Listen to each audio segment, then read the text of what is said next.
বাচ্চাদের স্কুল শুরু মানেই মায়েদের ব্যস্ততা শুরু। বেশ কিছুদিন স্কুল বন্ধ থাকার পরে আজকে থেকে স্কুল শুরু হয়েছে। আজকে সকালের ব্যস্ততাটা অন্য দিনের তুলনায় অনেকটাই বেশি। অন্যান্য দিন যেমন একটু দেরি করে ঘুম থেকে উঠে সব কাজ গুছিয়ে নিলেও আজকে কিন্তু একটু তাড়াতাড়ি উঠতে হয়েছে। বেশি দিন স্কুল বন্ধ থাকলে বাচ্চারা যেমন বোর হয়ে যায়, তেমনি মায়েদেরও বিরক্তি বাড়ে। কারণ ওরা সারাদিন বাসায় থাকে, আর বাসায় থেকে যত রকমের দুষ্টুমি, বিরক্তি করা এগুলোই করে ওরা। তাছাড়া আর কোনো কাজ নেই, পড়াশোনা তো করতেই চায় না। স্কুল ছুটি, পড়াশোনা কিসের? এখন পর্যন্ত ওদের ভেতরে এই মানসিকতা তৈরি হয়নি যে স্কুল ছুটি মানে পড়া এগিয়ে রাখতে হবে। সেটা এখনও তৈরি হয়নি, জানি না কবে হবে, বুঝতেও পারছি না। যাই হোক, স্কুল তো শুরু হয়ে গিয়েছে আমাদের ব্যস্ততার মধ্য দিয়ে। আর সকালেই আমি প্রয়াসের জন্য নাস্তা বানিয়ে নিলাম আর কি। এখানে আমি ওর জন্য নুডলস করেছি। ও নুডলসই খেতে চেয়েছিল। গতকাল পরোটা খেয়েছে, আজকে আর পরোটা খাবে না আমি জানি। আমার দুই বাচ্চার খাওয়া দাওয়ার ভিন্নতা কিন্তু অনেক বেশি। তারা এক একজন এক এক রকমের খাবার পছন্দ করে। তো যাই হোক, প্রয়াসের নাস্তা রেডি করেছি। নিজের জন্য জিরা পানি বানিয়ে নিয়েছি, কারণ জিরাটা রাতে ভিজিয়ে রেখেছিলাম, ওটাই এখন জাল করে ঠান্ডা হতে দিলাম। ঠান্ডা ছাড়া এটা খাওয়া যাবে না। আর এর ফাঁকে আমি প্রতির জন্য নাস্তাটা বানিয়ে নিচ্ছি। রুটি, পরোটা এই জাতীয় জিনিসগুলো প্রতি এখন একা হাতে খাওয়া শিখেছে, যে কারণে আমার অনেক বেশি সুবিধা হয়েছে। সকালের নাস্তায় আগে ওর পেছনে আমাকে অনেকটা সময় দিতে হতো, এখন আর তা দিতে হয় না। এখন এটা ও নিজেই খায়। আর এই ফাঁকে আমি বিভিন্ন কাজকর্ম করি। ও কিন্তু এক জায়গায় বসে খায় না, খায়, হাঁটাচলা করে, নিজের মতো করে খাওয়া দাওয়া করে, আমি বাধা দিই না।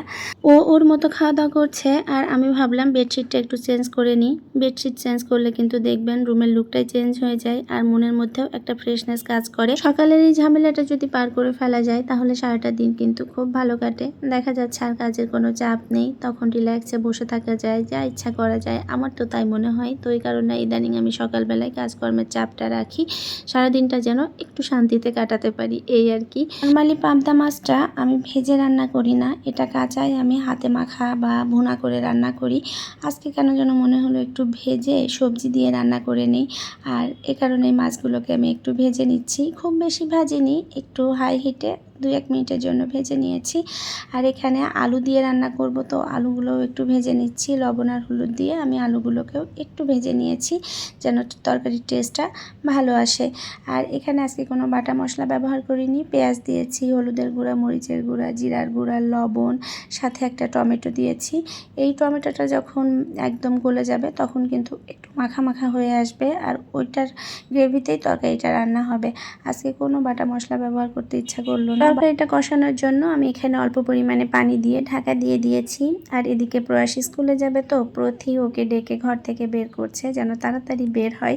ভাইকে মোটে দেখতে পারে না, আবার চোখের সামনে যদি না থাকে তাহলে অনেক মায়া তার। এভাবেই হয়তো ভাই বোনের সম্পর্ক গড়ে ওঠে, তাই না? ছোট বড় এই দুই ভাই বোনের বয়সের ডিফারেন্স অনেক, তারপরেও কিন্তু তারা এরকমই। যখন চোখের সামনে থাকে তখন মনে হয় যে কেউ কাউকে দেখতে পারে না, আবার যখন সামনে না থাকে তখন খুঁজে বেড়ায়।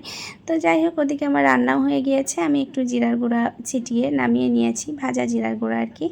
আর এদিকে এখন আমি ফ্রেশ হয়ে নিয়েছি, আর সমস্ত কাজকর্ম সেরে এই যে আমি আমার নিজের জন্য নাস্তা নিয়ে বসেছি। এখন কিন্তু মোটামুটি 10:30 বাজে।